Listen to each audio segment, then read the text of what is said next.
इयत्ता 10वी विषय मराठी पाठ दुसरा बोलतो मराठी स्वाध्याय. प्रश्न पहिला आहे, आकृत्या पूर्ण करा. भाषा वापरताना अर्थाचा अनर्थ टाळण्यासाठी आवश्यक उपाय: क्रियापदांचा योग्य वापर करणे, प्रत्ययांचा योग्य वापर करणे. मराठी भाषेची श्रीमंती, मराठी ढंगाचे शब्द, वाक्प्रचार व म्हणी. प्रश्न दुसरा आहे, शब्दांची व्युत्पत्ती शोधण्याचे फायदे लिहा. 1. शब्दांचा उगम व इतिहास समजतो. 2. शब्दांचा योग्य अर्थ समजल्यामुळे भाषेतील चुका टाळता येतात. 3. भाषेचे ज्ञान वाढते व शब्दसंपत्ती समृद्ध होते. 4. शब्दांचे योग्य उच्चार व लेखन समजते. 5. भाषेतील अर्थ सौंदर्य आणि गंमत अनुभवता येते. प्रश्न तिसरा, पाठाच्या आधारे खालील चौकटी पूर्ण करा. अ. मराठी भाषेची खास शैली, वाक्प्रचार. आ. मराठी भाषेला लेखिकेने दिलेली उपमा, हवा. ई. शब्दांचा अर्थ जाणून घेण्याचे साधन, शब्द.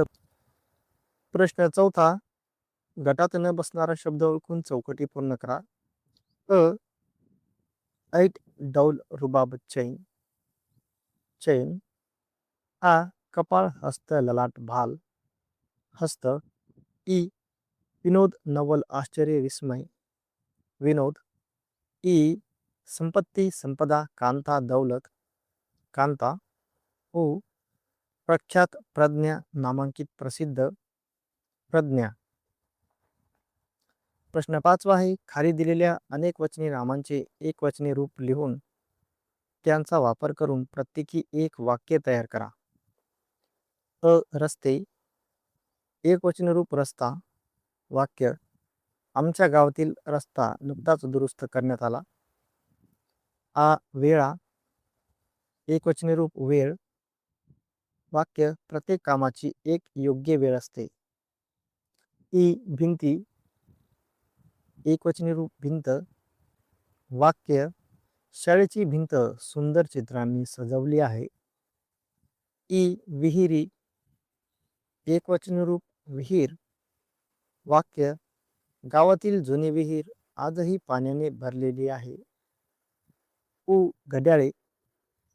एक वचनी रूप घड्याळ, वाक्य होईल. माझे घड्याळ अचूक वेळ दाखवते. उ. माणसे. एक वचनी रूप माणूस, वाक्य. चांगला माणूस नेहमी इतरांना मदत करतो. प्रश्न सहावा आहे, खालील शब्दसमूहाबद्दल एक शब्द लिहा. अ. पसरवलेली खोटी बातमी, अफवा. आ. ज्याला मरण नाही असा, अमर. ई. समाजाची सेवा करणारा, समाजसेवक. ई. संपादन करणारा, संपादक. प्रश्न सातवा आहे, स्वमत. अ. तुम्ही शहाणे आहात या वाक्यातील शहाणे या शब्दाचा अर्थ छटा लिहा. उत्तर: शहाणे या शब्दाचे अनेक अर्थछटा आहेत. या शब्दाचा अर्थ फक्त हुशार असा नसून समजूतदार, ज्ञानी, विचारपूर्वक वागणारे, चतुर आणि अनुभवी असा देखील होतो. एखादी व्यक्ती योग्य निर्णय घेते, इतरांचा विचार करते आणि परिस्थितीनुसार वागते, तेव्हा तिला शहाणी असे म्हणतात. त्यामुळे शहाणे या शब्दातून व्यक्तीच्या बुद्धिमत्तेबरोबरच तिच्या वागणुकीची परिपक्वताही व्यक्त होते. आ. गरज नसताना इतर भाषांमधले शब्द वापरून बोलू नये. या लेखिकेच्या मताबाबत तुमचे मत सोदाहरण लिहा. उत्तर: मला लेखिकेचे मत योग्य वाटते, कारण मराठी भाषेत अनेक सुंदर व समर्पक शब्द उपलब्ध आहेत. त्यामुळे गरज नसताना परभाषेतील शब्द वापरण्याऐवजी मराठी शब्द वापरावेत. उदाहरणार्थ, स्टडी केली असे म्हणण्यापेक्षा अभ्यास केला असे म्हणणे अधिक योग्य वाटते. त्यामुळे मराठी भाषेचे सौंदर्य आणि शुद्धता टिकून राहते. ई. लेखिकेने मराठी भाषेचा केलेला सन्मान तुमच्या शब्दात लिहा. उत्तर: लेखिकेने मराठी भाषेला आईची उपमा दिली आहे. मराठी भाषा आपल्या भावना व्यक्त करण्याचे प्रभावी साधन आहे, असे त्यांनी सांगितले आहे. तसेच भाषा ही हवेसारखी आपल्या जीवनात सर्वत्र असते, असेही त्यांनी म्हटले आहे.